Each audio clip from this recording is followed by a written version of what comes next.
샬롬. 제 앞 촛불은 누가 이미 드린 예배가 아닙니다. 여호와 이래로 귀하께서 비로소 드릴 예배입니다. 따라서 하나님 흠행하실 그 향기와 내리실 복이 온전히 담겨져 있는 예배입니다.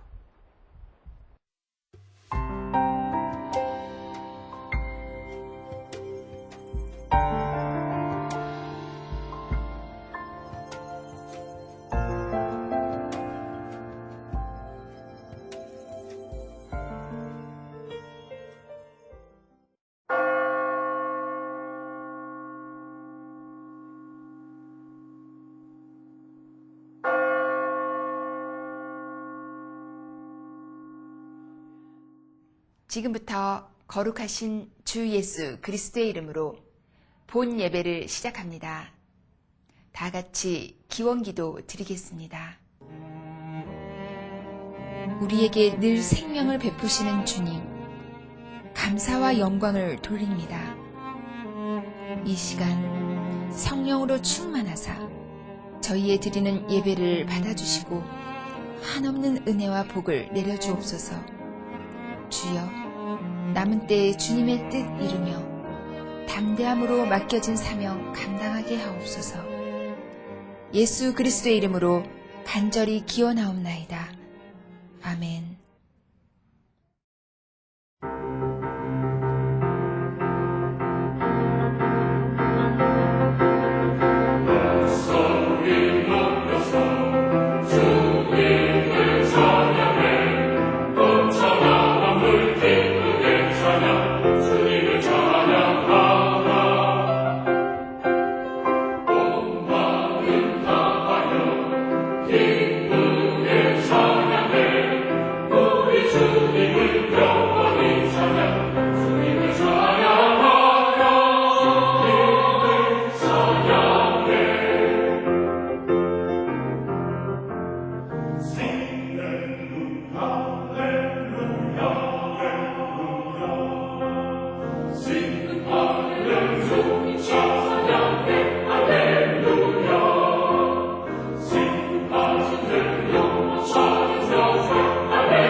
생명의 말씀 시간입니다. 이갈렘 목사님 설교로 들으시겠습니다. 우리 주님의 평안으로 문안합니다. 오늘 기하와 함께 읽을 하나님의 말씀은 열왕기하 제4장 32절로서 35절까지입니다. 엘리사가 집에 들어가 보니 아이가 죽었는데 자기의 침상에 눕혔는지라. 들어가서는 문을 닫으니 두 사람뿐이라. 엘리사가 여호와께 기도하고 아이의 위에 올라 엎드려 자기 입을 그 입에, 자기 눈을 그 눈에, 자기 손을 그 손에 대고 그 몸에 엎드리니 아이의 살이 차차 따뜻하더라. 엘리사가 내려서 집 안에서 한번 이리저리 다니고 다시 아이 위에 올라 엎드리니 아이가 7번 재채기 하고 눈을 뜨는지라. 아멘. 제목은 하나님의 기운이 몰려있는 곳이라 정하였습니다. 본 설교는 이미 전하여 드린 바 있는 주제설교 하나님의 기운 그 시리즈와 일맥상통하고 있습니다.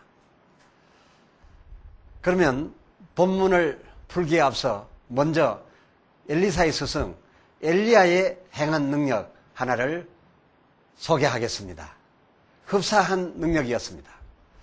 엘리사가 사르밧 가부의 집에 이르러 흉년 동안 대접을 잘 받았던 바로 그 집 아들이 죽었을 적에 열왕기상 17장 19절에 엘리야가 그를 그 여인의 품에서 취하여 안고 자기의 거처하는 다락에 올라가 자기의 침상에 누이고 21절에 그 아이의 위에 몸을 3번 펴서 엎드리고 여호와께 부르짖어 가로되 나의 하나님 여호와여 원컨대 이 아이의 혼으로 그 몸에 돌아오게 하옵소서 라고 외치듯 기도하였습니다. 22절 여호와께서 엘리야의 소리를 들으심으로 그 아이의 혼이 몸으로 돌아오고 살아난지라. 23절에 그 아이를 안고 다락에서 내려가 어미에게 준지라. 이런 내용입니다. 엘리사의 경우를 본문으로 읽었습니다마는 그 여인은 죽은 아이를 미리 엘리사가 사용하던 그 침상에 갖다 눕혀 놓았고 그리고 기도할 당시에 그 여인이 같이 있는 것을 용납하였습니다. 그러나 이 엘리야의 경우는 그 사르밧 가부에게서 아이를 빼내가지고서 자기가 쓰는 침상에 자기 침상에 갖다 눕히고서 그리고 엎드려서 몇 차례 그 몸을 접촉시켰던 그리고 그를 살려내는 이런 내용으로 기록된 것을 볼 수가 있습니다. 그런데 이런 엘리야에게서 사사를 받고 그 엘리야가 하늘로 들림받을 때 떨어뜨린 그의 겉옷을 주워 가지고서 그 겉옷의 힘으로 요단을 가르면서 크게 유명해져서 엘리야의 대를 이어서 사역하게 되었던 그 엘리사, 참 여전히 유명한 사람이었는데 그 역시도 수넴이라는 동네의 한 여인 집에서 신세를 많이 졌습니다. 여러분 잘 알고 계시지요? 엘리야가 사르밧 여인 가부의 집에서 대우를 받았던 경우처럼 이 수넴 여인의 집에서 이 엘리사도 많은 대우를 받았습니다. 그런데 이 사르밧 가부의 집 아이의 경우처럼 이 수넴 여인의 아들도 갑자기 아이고 머리야 하더니 곧 죽었다라고 성경은 소개하고 있습니다. 이 죽은 아이의 어머니의 요청으로 이 엘리사가 그 집에 이르러 보니까 열왕기하 4장 32절에 아이가 죽었는데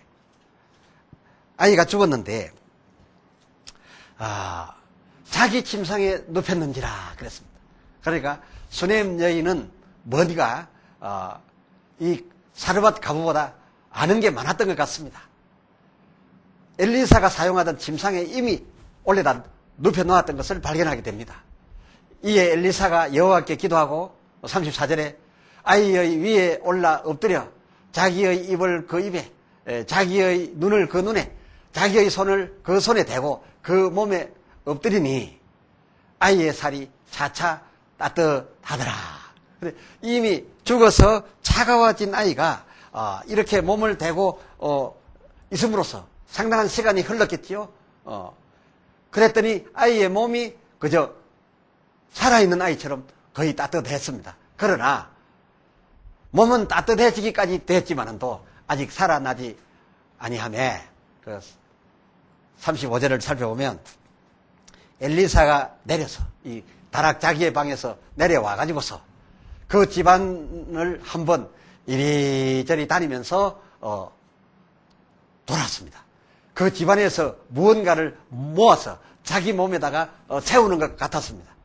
그래서 35절 기록을 보면 엘리사가 내려서 집 안에서 한번 이리저리 다니고 다시 아이 위에 올라 엎드리니 아이가 7번 재채기 하고 눈을 뜨는지라. 이것이 오늘 본문 아니었습니까? 그렇습니다. 엘리사가 자기 몸에 있는 능력을 그 아이에게 주려고 그 입과 입, 눈과 눈, 손과 손, 가슴과 가슴을 맞대고서 아무리 노력을 해봤지만은, 시간이 흘렀지만은, 자기의 살아있는 체온 때문에 그 아이의 체온은 따뜻해졌어도 살아나지 아니하니까 무엇인가 이거 몇 프로 부족하다라는 것을 느끼고 그 수렴 여인이 사는 그 집 전체에 내려와가지고서 한 바퀴 돌면서 무엇인가를 받아들여가지고서 올라가서 아이에게 다시 엎드리니까 아이가 7번 재채기를 하면서 바로 순식간에 눈을 뜨는 것이 아니겠습니까? 이것이 오늘 소개된 성경입니다. 그래서 36절 부름에 여인이 들어가니 내 아들을 취하라 해서 이제 살아난 아들을 이 수냄 여인이 엘리사로부터 받은 내용이 기록되어 있습니다. 지금 이상에 말씀드린 그 열왕기 상 17장에 있는 엘리야의 일과 그리고 또 열왕기 하 4장에 있는 이 엘리사의 일에 공통점이 아주 많습니다. 그리고 이들의 이 일에 대해서 배울 것이 많습니다. 이 내용 가운데서 우리 주변에 차 있는 하나님의 기운이 어떤 역할을 하며 어떻게 산재해 있는가 아니면 특별한 곳에 몰려 있는가 라는 것을 발견해낼 수 있는 좋은 사건의 기록이라 할 수 있겠습니다. 먼저 이 죽은 아이를 살리기 위해서 여호와 하나님께 이들은 기도한 것이 공통점이었습니다. 일단 자기들이 가서 몸을 얹고 여러 가지 일을 했지만은 그러나 자기들이 자기 몸을 써서 자기 몸 속에 있는 능력으로서 살린다라고 생각하지 않았습니다. 여호와께 먼저 기도를 다 드렸습니다. 이 아이를 살려달라고 기도한 후에 그리고 자기 몸을 그 아이 위에 덮었습니다. 이것이 두 사람의 공통점입니다. 그것은 자기의 체온을 아이에게 전달해서 혹 몸이 따뜻해지면 살아날 것인가 하는 그런 기대를 가지고서 아이 위에 자기 몸을 얹은 것이 아니었습니다. 아마 그럴 바에야 모두 다 살아있는 사람이 죽어 차가워진 사람의 몸에 가서 따뜻하게 해주면 되겠죠. 그런 것은 그때도 아니고 지금도 그것은 가능치가 않습니다. 자기의 체온 전달을 위하여 그 아이, 죽은 아이 몸 위에 자기 몸을 얹었던 것이 아니라 자기 몸 속에 차 있는 그 하나님의 기운, 그 살릴 수 있는 능력을 그 아이에게 쏟아 넣고 있었던 것임을 우리는 분명하게 알 수가 있습니다. 열왕기하 4장 34절 하반절에 그 몸에 엎드리니 아이의 살이 차차 따뜻하여지니라. 차차 따뜻하여졌지만은 따뜻하여진 것 가지고서 아이가 살아나지 아니하니까 35절 온 집안을 한번 이리저리 다니면서 쉽게 말하면 하나님의 기운을 모아서 자기 몸에 더 흡수해서 모아들여서 다시 그 위에 그 아이 위에 올라가니까 그 아이가 재채기를 일분 앞에서 그냥 눈을 떠버리는 이런 사건을 성경은 일부러 소개하고 있는 것이 아니겠습니까? 이 사람들의 몸에 들어와 있던 생명 기운이 이 하나님의 생명 기운이 얼마나 강했던지 열왕기하 13장 20절에 보면 엘리사가 큰 일을 많이 하다가 죽게 되었는데 죽음에 장사를 하였습니다. 해가 바뀌었을 때 소개한 13장 열왕기하 13장 20절에 모압 적당이 지경을 범한지라. 모압의 적군의 군대가 와서 그 지경을 범하였습니다. 이때 이 이스라엘 사람들이 이제 싸우고 있었는데 21절에 마침 사람을 장사하는 자들이 그 적당을 보고 무슨 말입니까? 그 동네에 사람이 죽어서 그 죽은 사람을 장사하러 갔더니 모압 적군의 당이 와가지고서 자기들을 다 죽일 것 같으니까 그저 땅을 파고 절차를 따라서 행하고 그리고 그 묘를 만들고 할 수 있는 그런 시간을 얻지 못했습니다. 얼마나 무서웠던지. 그런데 마침 그 옆에 엘리사의 묘실이 있었습니다. 그래서 그 엘리사가 죽어서 이미 그 묘실에 들어가 있었는데 그 묘실에다가 그냥 뻥 뚫려 있으니까 그 묘실에다가 이 장사 지내려고 하던 송장을 갖다가 집어 던졌습니다. 던졌는데 이 던져진 송장이 마침 그 엘리사가 죽어서 뼈만 이제 남아있는데 그 뼈 끝에 이게 송장이 굴러 들어가서 닿였다 그 말이에요.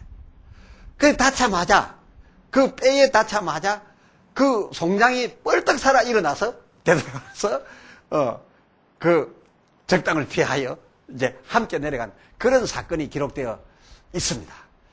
이 엘리사라는 사람이 얼마나 그 몸에 하나님의 기운 큰 능력이 가득 차 있었던지 와 있었던지 죽은 후에 해가 바뀌어서 살은 다 땅으로 들어가고 뼈만 남아있는데 그 뼈 끝에 그 뼈에까지 기운이 얼마나 강하게 있었던지 던져진 송장이 뼈 끝에 닿게 되자마자 그 뼈 끝에서 나온 그 기운으로서 그 송장이 살아났다라고 하는 이러한 기록을 볼 때 하나님의 능력을 힘입어서 일을 하는 사람들의 그 몸 그리고 그의 입에서 나오는 그 음성과 그 말은 큰 능력이 나가고 그리고 그런 능력이 그들에게 있었음을 우리는 확인할 수 있습니다.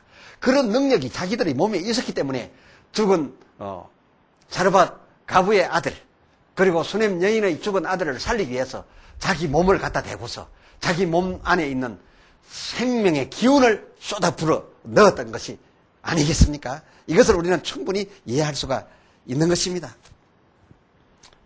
그리고 또 하나 알 수 있는 것은 세 번째 그 집안의 상태도 아주 중요하다 하겠습니다.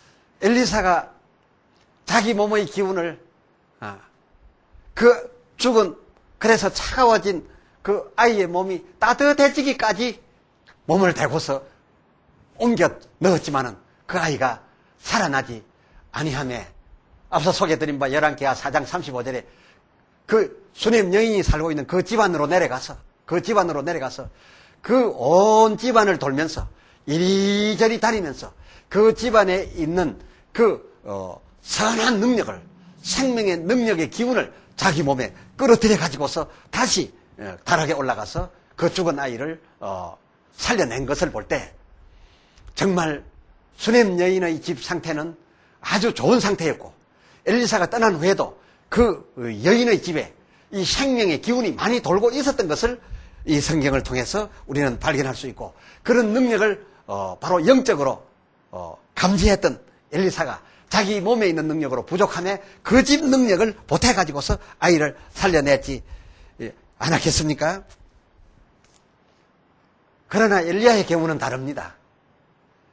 열왕기상 17장 19절 소개했었습니다마는 엘리야가 저에게서 그 여인에게서 그 가부에게서 그 아들을 달라 하여 그를 그 여인의 품에서 취하여 안고 뺏어낸 거나 다름없습니다. 취하여 안고 자기의 거처하는 다락에 올라갔습니다. 다락에 올라갔습니다. 그래서 자기의 침상에다가 그 아이를 뉘었습니다. 이 능력 있는 종들이 사용하는 침상, 이 침상은 큰 의미가 있었습니다. 거기에 하나님의 능력이 함께 있었습니다.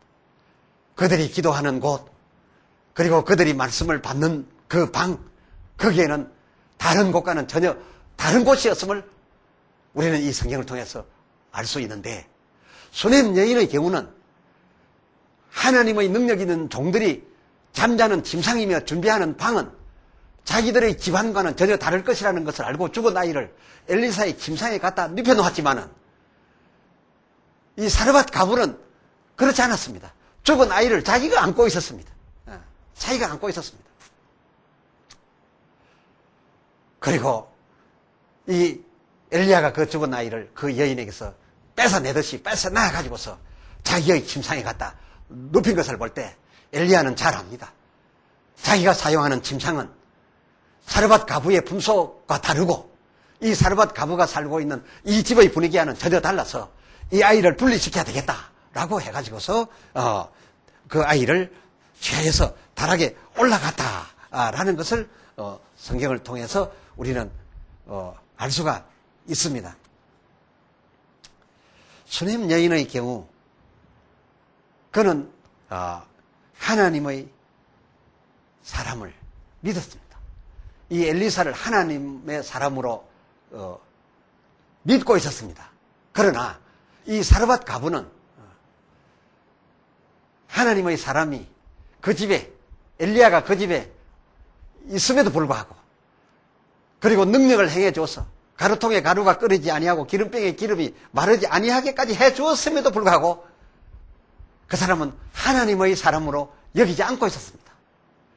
그런데 이 아이를 자기의 침상에 갖다 누이고 그 아이의 몸에 자기 몸을 대어서 자기 몸에 있는 능력으로서 죽은 아이를 살리고 나니까 비로소 열왕기상 17장 24절 하반절을 보니까 내가 이제야 당신은 하나님의 사람이시요 당신의 입에 있는 하나님의 말씀이 진실인 줄 아노라 라고 말한 것을 우리는 성경을 통해서 찾아내어 보니 이 사르밧 가부는 이 아들을 살리기 전까지는 엘리야를 하나님의 사람으로 인정도 하지 않았고 믿지도 않았습니다. 아들을 살리고 난 후에야 비로소 이제야 당신이 하나님의 사람인 줄 알았습니다 라고 한 것이 사르밧 가부요. 그리고 이 수넴 여인은 진작부터 엘리사는 하나님의 사람인 줄로 알았고 그 아이가 죽게 될 때에 하나님의 사람이 사용하던 침상, 그 엘리사는 지금 자기 집에 안 계시지만은 저 갈멜산에 가 계시지만은 그러나 그가 사용하던 침상에도 이거는 능력이 있을 것이라 생각하고 그 침상에다 미리 갖다 눕혀놓고 이 엘리사를 또 직접 모시고 왔으니까 이 두 여인은 큰 차이를 가졌습니다. 수넴 여인은 하나님을 믿었고 하나님의 사람을 인정했으며 사르밧 가부는 아이가 죽을 때까지 하나님의 사람을 인정하지 못했던 이런 차이로서 엘리야는 사르밧 가부의 집에 있는 그 집안에 있는 기운을 찾으려 하지 않았습니다. 엘리야가 볼 때 그 집안에는 하나님의 생명의 기운이 들어있지 않았기 때문에 오로지 자기의 자신의 능력으로서 그 아이를 고쳐내고, 그러나 수넴 여인의 집은 하나님을 믿고 그 하나님의 사람을 인정하고 있었으므로, 그리고 믿음이 있고 믿음에 대한 지식이 있었으므로 그 집안의 기운이 차 있어서 엘리사로서 부족한 기운을 그 집안 이리저리 돌면서 그 기운을 자기 몸에 보태어가지고서 아이를 살려냈다라는 이런 기록을 우리가 살펴보면서 하나님의 사람, 곧 기도하고 말씀을 준비하고 말씀을 받던 자들의 그 사용하던 방과 그들이 잠자던 그 침상에 마저도 하나님의 기운은 스며져 있었고, 엘리사가 그 침상을 사용하다가 오래전에 이미 떠나서 갈멜산에 가 있었어도 그 침상에는 이미 하나님의 기운이 남아 있었음을 우리는 성경을 통해서 발견할 수가 있습니다. 엘리야에 입었던 겉옷이 그것을 말해주지 않습니까? 엘리야가 들림 받으면서 겉옷을 벗어 던졌는데 그 겉옷을 받아가지고서 엘리사가 강을 건너려고 하면서 한탄했습니다. 내게 아무것도 주지 않고 가버리니 내가 어떻게 감당할까 해가지고서 막 한탄하면서 그 겉옷을 가지고 요단을 쳤더니 샤샤샤샤 그냥 그 강이 갈라져 버리지 않습니까? 그 겉옷에 엘리야의 기운이 그냥 있었던 것을 볼 수 있습니다. 또 사도행전 19장 12절도 보면 바울이 사용하던 그 앞치마만 가지고도, 바울이 떠난 후에 바울이 사용하던 앞치마만 가지고 병든 사람에게 갖다 얹으니까 그 사람이 낫는다라고 하지 않았습니까? 저도 많은 경험 가운데 하나 바울과 같은 경우가 있었습니다. 저 경부 의성에 있는 정모 목사님 교회에서, 심화하는 교회에서 집회를 하고 많은 능력이 나타났는데 그 능력을 행하면서 땀을 많이 흘리고 제가 손수건을, 땀 흘린 손수건을 모르고 놓고 왔는데 그 사모님이 그 손수건을 가지고서 이걸 전해드려야 되겠다라고 하고 있었는데 마음에 생각이 들기를, 이 사도행전 19장 20절이 생각이 나서 그 후에 병든 사람들이 찾아오매 이것이 능력 있는 이갈렙 목사의 손수건이라 하면서 얹었더니 병이 떠나가고 귀신이 떠나갔다라고 하는 간증을 우리가 직접 들어도 보았습니다. 이러한 일들을 통해서 우리가 오늘 이 본문에서 알 수 있는 것은 하나님의 기운은 특별한 일이 있는 곳에 몰려있다라는 것입니다. 그래야 우리가 어려움을 당했을 때에 하나님의 기운이 몰려있는 공간으로 간다라는 것은 아주 중요한 것입니다. 그리고 우리 가정마다, 우리 개인마다 가정에 찬송과 예배가 있고, 그리고 기도하는 시간이 있고, 개인마다 기도하는 처소가 있고, 기도하는 시간이 있어서 그 시간에 하나님의 기운이 몰려오고, 그 기도하는 처소, 그 가정에 예배하는 가정에마다 몰려들어 있는 그 하나님의 기운은 그 공간에 가득 차 있는 것을 발견할 수가 있습니다. 그런 공간에 살게 되면 마귀의 공격으로부터 보호받을 것이며, 우리가 큰 어려움을 당했을 때에 이런 하나님의 기운이 몰려있는 공간에 들어가서 하나님께 기도하게 된다면, 사르밧 가부의 죽은 아들의 경우처럼, 수넴 여인의 죽었던 아들의 경우처럼 하나님의 기운이 몰려있는 공간에서 다시 살려내는 역사가 있었듯이, 여러분께서도 앞으로 하나님의 기운이 몰려있는 곳에 어려움을 가지고 다가가서 하나님께 기도하고 그 몰려있는 기운의 힘을 힘입어서 죽는 가운데서 살아나고, 병든 가운데서 나음을 얻고, 가난한 가운데서 부유하며, 불안한 가운데서 평강해지는 이런 복된 일을 얻게 되시기를 주님의 이름으로 축복합니다. 기도합시다. 하나님 아버지, 엘리야의 일과 엘리사의 일로서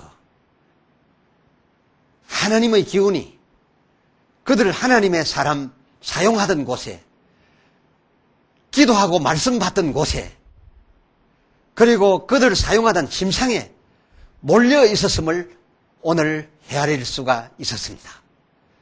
그들이 입던 옷에도 큰 능력이 그냥 스며 있었던 것을 보게 됩니다. 앞치마에도 그러하고 손수건에도 그러했습니다. 다음에 오늘 이 말씀을 통해서 우리 모두도 하나님의 기운이 몰려 한 곳에 있을 수 있도록 정한 시간, 정한 장소에서 늘 기도하는 생활을 할 수 있게 하여 주시고, 가정마다 하나님 앞에 예배 드리는 일이 있어서 마치 하나님의 성전에, 그리고 기도하는 마가의 다락방에 하나님의 큰 능력이 임할 수 있었던 것처럼 우리들의 가정에도 하나님의 생명 기운이 예배를 한 번 드려 두 번 드려 1000번 드릴 때까지, 그 1000번까지 더 모여져 쌓여져 가게 하여 주시옵시사. 우리들을 개인의 기도하는 현장이 구별되고, 가정이 구별되고, 섬기는 교회가 그 예배마다 하나님의 기운을 함축하여 모으는 공간이 되게 해 주시옵시사. 그곳에 들릴 때마다 어려운 문제 해결받을 수 있는 저희와 거룩한 공간들이 우리 주변에 있게 하여 주시옵소서. 우리 주 예수 그리스도의 이름으로 간절히 기도드리옵나이다. 아멘.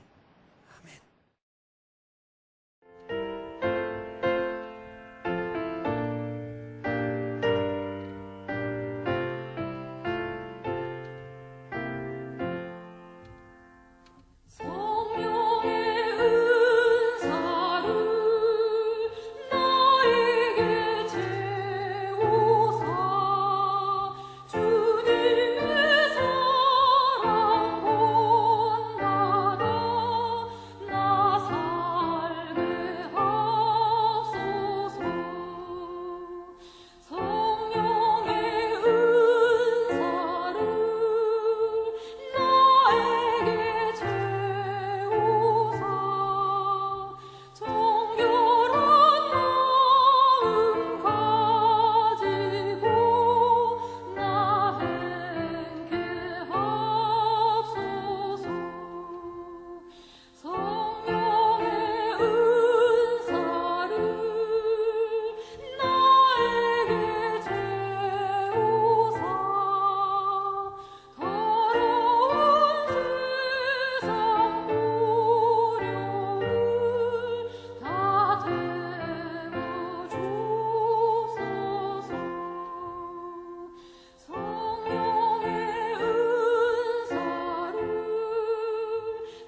여러분의 개인마다, 가정마다 하나님의 기운이 모여 있는 공간, 그리고 그런 시간을 확보하셔서 그 기운 속에서 보호받게 되기를 바라며 축도하겠습니다. 이제는 우리 주 예수 그리스도의 은혜와 우리 아버지 하나님의 사랑하심과 성령님의 그 충만한 권능으로서 모여있는 기운으로 죽은 자도 살리며 가난한 자도 부유하게 하며 병든 자를 낫게 하는 그 역사하심이 진실로 하나님의 모여있는 기운의 현장에 가서 하나님의 큰 기운으로 큰 어려움을 해결하기를 소망하는 모든 이들에게 이제로부터 그 어려울 때마다 그리고 영원토록 함께 있을지어다.